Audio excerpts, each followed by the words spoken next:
गणित कक्षा 9 प्रश्नावली आइए 1.2 देखते का हैं प्रश्न 3। प्रश्नावली 1.2 का तीसरा प्रश्न का हल।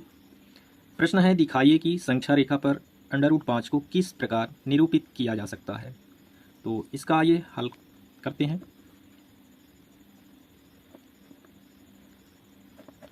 देखिए, प्रश्न कहता है दिखाइए कि संख्या रेखा पर, है ना, जो हमारी संख्या रेखा बनाएंगे उस पर क्या करेंगे, √5 को निरूपित करके दिखाएंगे। ठीक है, तो सबसे पहले देखिए, यहाँ पे जो √5 है तो इसका मतलब क्या होता है। चूंकि यहाँ पे लिखेंगे, चूंकि हम जानते हैं, क्या जानते हैं कि √5 बराबर होता है √4 + 1, यानी कि √5 को इस तरह से भी लिख सकते हैं। ठीक है, फिर इसके आगे इस तरह से भी लिख सकते हैं, क्योंकि 4 को 2 की घात 2 लिख सकते हैं, तो 2 की घात 2, और फिर प्लस है तो लगाएंगे। 1 को चाहे इतनी बार भी स्वयं से गुणा कराया जाए उसका मान 1 ही आता है, इसलिए 1 की घात भी 2 लिख सकते हैं। ठीक है, आप क्या करेंगे कि यहाँ पर एक संख्या रेखा बनाएंगे और उस पर √5 को चिन्हित करेंगे। ठीक है, इसके लिए पाइथागोरस प्रमेय का भी प्रयोग करना पड़ेगा। आइए देखते हैं। यहाँ पे देखिएगा, पहले संख्या रेखा बनाते हैं। तो देखिए, ये हो गई हमारी संख्या रेखा। रेखा का विस्तार दोनों तरफ हो सकता है, होता है, इसलिए यहाँ दोनों तरफ ये फलक लगा दिए हैं। ये है 0, फिर इधर 1, 2, 3 और ये 4। 0 के बाएं साइड में इधर संख्याएं ऋणात्मक होंगी, जैसे कि -1, -2 और -3।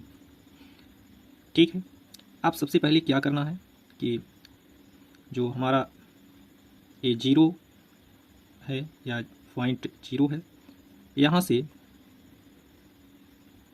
धनात्मक की ओर एक समकोण त्रिभुज का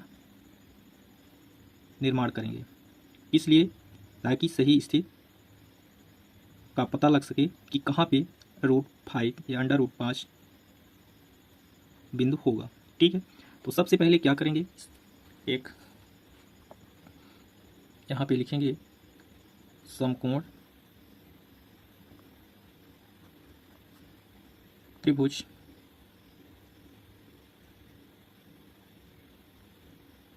यहाँ पे नाम दे देते हैं,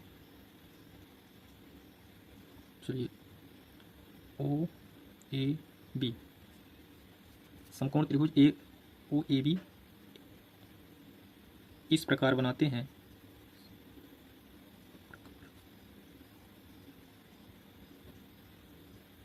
कि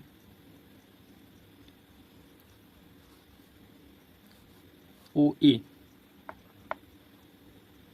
बराबर 2 इकाई एवं AB बराबर 1 इकाई।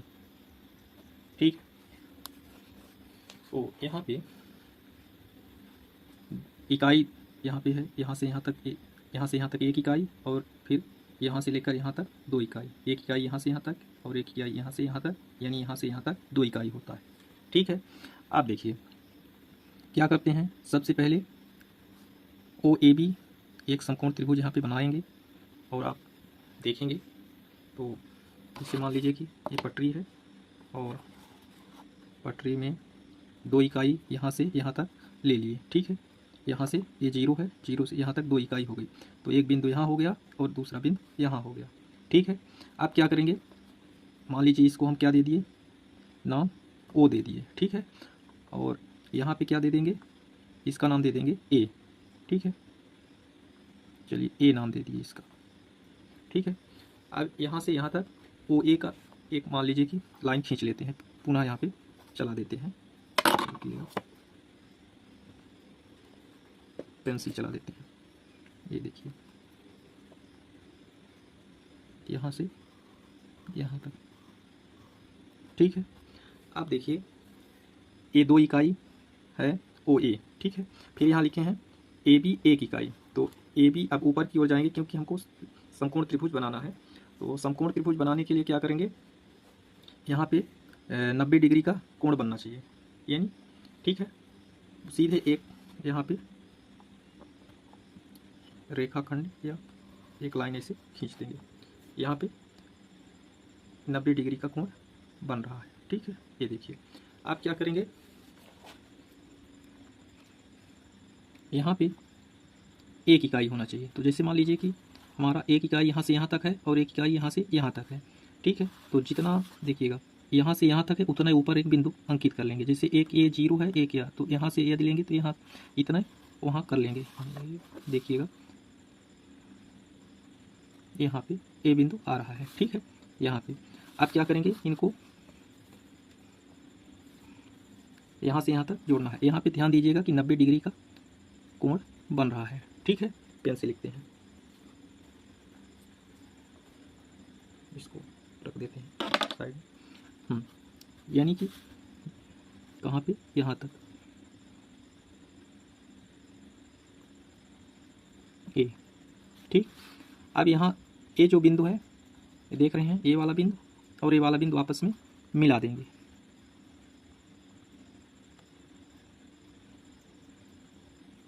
या फिर मान लीजिए अभी ना भी मिलाएंगे तो बाद में मिला सकते हैं, ठीक है। चलिए मिला ही देते हैं। ये देखिए अब यहाँ पे एक समकोण त्रिभुज बन चुका है, ठीक है। ये वाला समकोण है। अब इसमें करना क्या है, अभी कुछ बाकी है इसमें लिखने के लिए, है क्या, ये देखिए यहाँ पे 90 डिग्री का कोण बन रहा है यहाँ पे, ठीक है। तो इसका नाम हम दिए ए ओ, इसका नाम दिए थे ए, इसका नाम दे देते हैं बी। जैसे मान लीजिए यहाँ पे हम पहले ही लिख चुके हैं ओ ए बी, तो अब ओ दे दिए, ए दे दिए बिंदु और बी यहाँ पे लिख लेते हैं। इस पॉइंट को बी नाम दे दिए, ठीक है। अब इतना हो गया। अब इसमें है क्या कि ये भी लिख सकते हैं चाहे तो कि कोण ओ ए बी बराबर 90 डिग्री, जिसमें यहाँ लिख सकते हैं जिसमें कोण ओ ए बी बराबर 90 डिग्री, 90 अंश, ठीक है। आप देखिए यहाँ पे करना क्या है कि ये जो यहाँ से यहाँ तक है, यहाँ से यहाँ तक है, यहाँ से यहाँ तक है, इनको दिखाना है किस हिसाब से कि किसकी लंबाई कितनी इकाई है, ठीक है। तो थोड़ा सा यहाँ लिख सकते हैं कि पाइथागोरस प्रमेय से इस तरह से लिख लेंगे, पाइथागोरस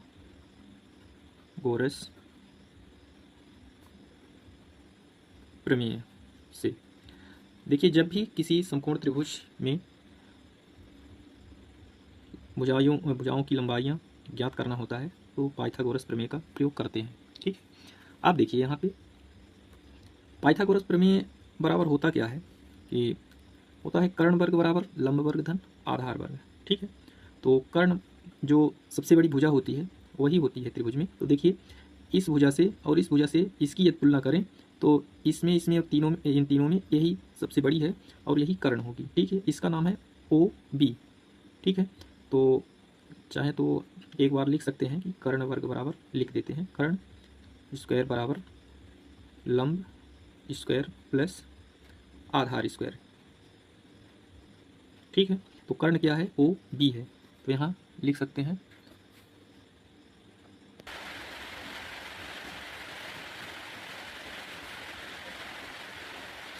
कि ओ बी का वर्ग बराबर हो जाएगा लंब, लंब क्या हो गया, ओ ए हो गया, ए है ओ ए का वर्ग प्लस ओ बी का, सॉरी ए बी का वर्ग, ए बी का वर्ग, ठीक है। तो यहाँ पे देखिएगा कि ये कितना है, 2 इकाई और ये है 1 इकाई, ठीक है। तो ओ बी का वर्ग जो है, तो ओ बी का वर्ग यहाँ पे लिखेंगे एक बार बराबर ओ ए का वर्ग, ओ ए कितना है, ओ ए 2 इकाई है, ठीक है। 2 इकाई है और वर्ग लगा है, लगा लेंगे। ठीक है, प्लस है, सूत्र में ही है, यानी प्रमेय का जो सूत्र है। और ए बी यहाँ से यहाँ तक, तो ए बी है, ए यहाँ पे लिख दिया गया है, इधर भी लिख सकते थे। ए बी 1 इकाई है तो 1 लिख लेंगे और यहाँ वर्ग लगा है, लगा लेंगे। ठीक है, आप देखिए यहाँ पे जो ओ बी का वर्ग बराबर है, तो क्या आ गया, इसको यदि 2 को 2 बार करके गुणा करेंगे, ऐसे कर सकते हैं, प्लस 1 गुणे 1 कर सकते हैं। तो ओ बी का वर्ग बराबर हो जाएगा 2 दूना 4 और प्लस लगा है, फिर 1 एकम 1। ठीक है, तो यहाँ पे देखिएगा, यहाँ पे चाहे तो ओ बी का वर्ग करके यहाँ 4 और 1 है तो 5 हो जाएगा। ठीक है, इधर वर्ग लगा है तो ये वर्ग जब बराबर के इस पार आता है तो वर्गमूल में बदल जाता है, और यदि वर्गमूल होता तो वर्ग में बदल जाता। ठीक है, यदि मान लीजिए यहाँ वर्गमूल होता और उस पार ले जाते तो वर्ग बन जाता, और यदि इधर वर्गमूल होता तो इधर वर्ग बन जाता। यानी जब पक्षांतरण करेंगे लेफ्ट हैंड साइड से राइट हैंड साइड ले जाएंगे तो चेंज हो जाएंगे। जैसे प्लस का माइनस हो जाता है, माइनस का प्लस हो जाता है, गुणे का भाग हो जाता है और भाग का गुणा हो जाता है। इस प्रकार ये जो वर्ग यहाँ पे लगा हुआ है इधर आएगा तो वर्गमूल हो जाएगा। ठीक है, तो एक तरफ लिखेंगे ओ बी, यहाँ पे लिख लेंगे ओ बी बराबर, अब देखिए यहाँ 5 पहले से है और वर्ग बदल के हो जाएगा वर्गमूल, तो यहाँ पे रूट लगा देंगे। ठीक है, अब देखिए ओ बी बराबर हो गया √5। तो ओ बी कहाँ है, ये देखिए ओ पॉइंट यहाँ है, बी यहाँ है, तो ओ बी बराबर हो गया √5। देखिए एक भुजा पहले से ए वाली 2 इकाई मालूम थी और 1 इकाई ए भी थी। ठीक है, लेकिन ए वाली नहीं पता थी कि कितनी है, तो ए है √5 इकाई। ठीक है, यहाँ पे चाहे तो इकाई भी लिख सकते हैं। ठीक, अब देखिए यहाँ पे करना क्या है कि यहाँ जो ओ है, ओ को केंद्र मान लेंगे और ओ से लेकर यहाँ बी तक जितनी त्रिज्या है उस त्रिज्या के लंबाई के को लेकर एक प्रकार से चाप लगा लेंगे। चलिए अभी हम चाप लगा के दिखाते हैं। यहाँ पे इसको साइड में रख देते हैं। देखिए यहाँ पे त्रिज्या प्रकार सेट कर लेते हैं। देखिए ऐसे कैसे सेट करेंगे, देखिएगा यहाँ जितनी है ये देखिए ये बिंदु मिल रहे हैं, यहाँ पे ऐसे सेट कर दिए। अब यहाँ पे ऐसे सीधे खड़ा करेंगे, आप देख पा रहे होंगे ऐसे, और ऐसे चाप लगा देंगे। ठीक है, शायद पेंसिल से आप ना देख पा रहे हो तो पेन देखते हैं, यदि इसमें आ जाएगा तो दिखाने का प्रयास करेंगे, लेकिन पेन इसमें आ नहीं रहा है, इसलिए पेंसिल से डबल करेंगे।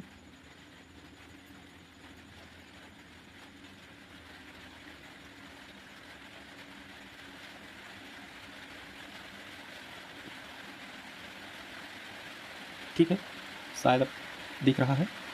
आप देखिएगा यहाँ पे ये जैसे ओ है और यहाँ पे ए है, लेकिन ये जो चाप आया है तो ए से थोड़ा बढ़ गया है। ठीक है, तो इस बिंदु को क्या मान लेंगे, पी।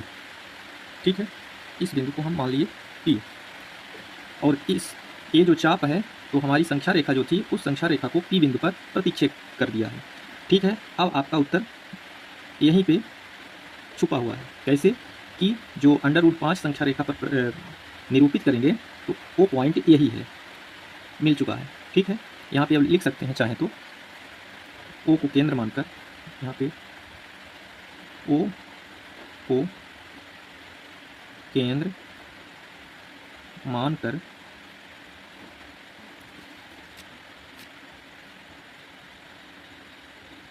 तथा ओ बी बराबर √5 की त्रिज्या, ओ बी यही है यहाँ से यहाँ तक, जो अभी पटरी से नापे थे उस प्रकार से यहाँ से यहाँ तक लिए थे, तो यही पे है ना, यही त्रिज्या लिख रहे हैं। यहाँ पे जो कर चुके हैं वही लिख रहे हैं, लेकर एक चाप बनाते हैं या लगाते हैं। ठीक है, जो संख्या रेखा को बिंदु पी, देखिए यहाँ पी पर ये जो बिंदु इस पर प्रतिच्छेद किया है इसका नाम बिंदु पी दिए हैं, तो यहाँ लिख देंगे पी पर प्रतिच्छेद करता है। ठीक है, अब इतना किए थे जो वो लिख लिए हैं। अतः यहाँ थोड़ा सा और लिखेंगे, अतः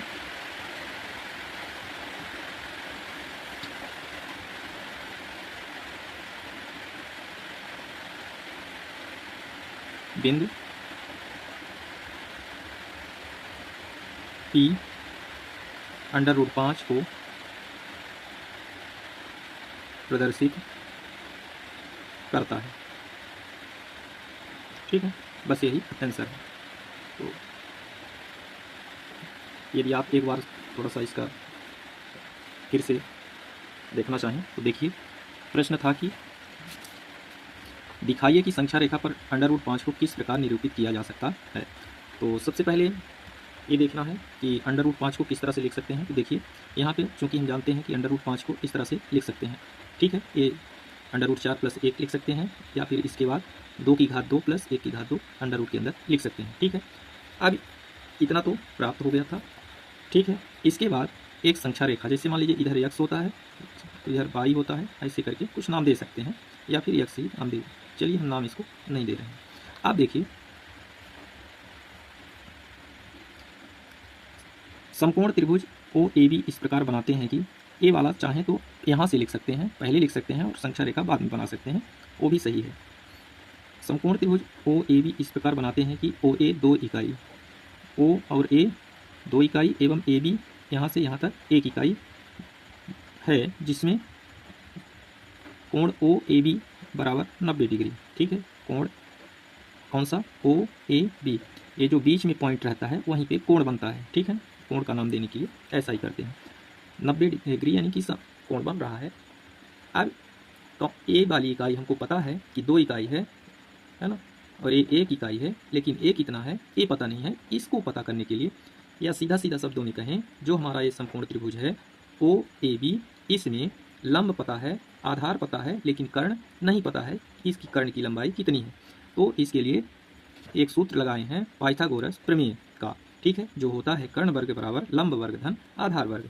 ठीक है, तो कर्ण हमारा यहाँ पे देख पा रहे होंगे आप कि OB है, तो कर्ण वर्ग की जगह पर OB का वर्ग लिख लिए। यहाँ पे जो लंब वर्ग है तो लंब वर्ग, यदि इस पॉइंट को O नाम दिए हैं, इसको A तो OA कहलाएगा, तो OA का वर्ग यहाँ पे लिख दिए हैं। इसी प्रकार AB का वर्ग यहाँ लिख दिए हैं, जो कि आधार मान लिए हैं।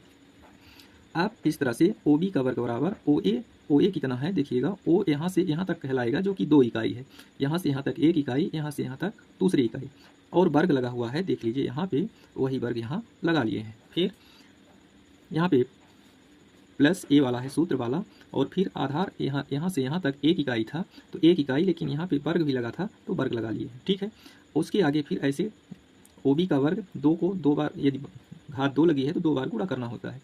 1 में घात 2 लगी है तो 1 को 2 बार उसी संख्या को लिखकर गुणा करना होता है। ठीक है, तो 1 × 1 लिख लिए। आप देखिए OB का वर्ग यानी कि कर्ण वर्ग बराबर, यहाँ पे 2 दूना 4 यहाँ लिख लिए, 1 1 कम 1 यहाँ लिख लिए। आप 4 में 1 जोड़ेंगे तो 5 होगा, वही चीज़ यहाँ पे लिख लिए हैं। अब OB का वर्ग जो है, तो देखिए OB हमारा क्या है, एक व्यंजक है, यानी कि ABCD के जो अक्षर हैं, लेटर है, ये लेटर है, ये अंक है, तो अंक को एक तरफ ले जाएंगे और लेटर को एक तरफ। यदि ऐसा करते हैं तो ये जो हमारा वर्ग लगा हुआ है, तो वर्ग बराबर के सीधे इस साइड चलाएगा। अभी बाएं साइड में है, दाएं साइड में ले जाएंगे, और इसके लिए यदि हम दाएं साइड में ले जाएंगे तो ये अपना रूप बदल देगा। ये वर्ग है तो इधर वर्गमूल बनेगा, और इधर यदि वर्गमूल होता तो वर्ग बन जाता। तो आइए देखते हैं, यहाँ पे OB ज्यों का त्यों लिख लिए। अब यहाँ पे जो वर्ग लगाना चाहिए तो ना लगा करके यहाँ पे हम अंक है तो अंक की तरफ ले गए, तो जब वर्ग को इस पार लाएंगे तो चेंज करना पड़ेगा, तो वर्ग का हो जाता है वर्गमूल। तो हम यहाँ पे वर्गमूल का चिन्ह लगा लिए और 5 लिख लिए। ठीक है, अब इसके बाद देखिएगा O को केंद्र मानकर तथा OB √5 की त्रिज्या। अब ये जो √5 मिला है तो इसकी लंबाई हो गई है। ठीक है, कर्ण की, यानी O और B जो बिंदु हैं इनके बीच की जो लंबाई है √5 है। ठीक है, या फिर इसकी दूरी कह सकते हैं। तो O को केंद्र मानकर ओ को हम केंद्र मान लिए, यहाँ पे जब प्रकार यहाँ पे रखे हैं, ये वाला सेंटर है तो यहाँ पे रखे हैं ऐसे करके, तो ओ को केंद्र माने हैं और यहाँ तक त्रिज्या नाप लिए हैं जो पेंसिल लगी हुई है। ठीक है, यहाँ पे देखिए ये जो पेंसिल लगी है यहाँ जितना है लंबाई नाप लिए है। अब इस त्रिज्या को ले करके क्या किए हैं, एक चाप बनाए हैं। चाप कैसे घुमाए हैं आप देख सकते हैं, ऐसे रखे हैं और ऐसे करके ऐसे ऐसे घुमा दिए हैं। ठीक है, जहाँ जहाँ ये पेंसिल चल गई है तो ये देखेंगे कि संख्या रेखा इस को पार किए हैं, जब जहाँ पे पार करते हैं दोनों एक दूसरे को काटती हैं वहाँ पे बिंदु P दर्शा दिए। अब बिंदु P जो है यही √5 की स्थिति होगी, यानी यहीं पे स्थित होगा। ठीक है, यहाँ पे कह सकते हैं कि ये √5 है। ठीक है, ये वाला जो पॉइंट है यहाँ पे, इस प्रकार आप समझ चुके होंगे। धन्यवाद।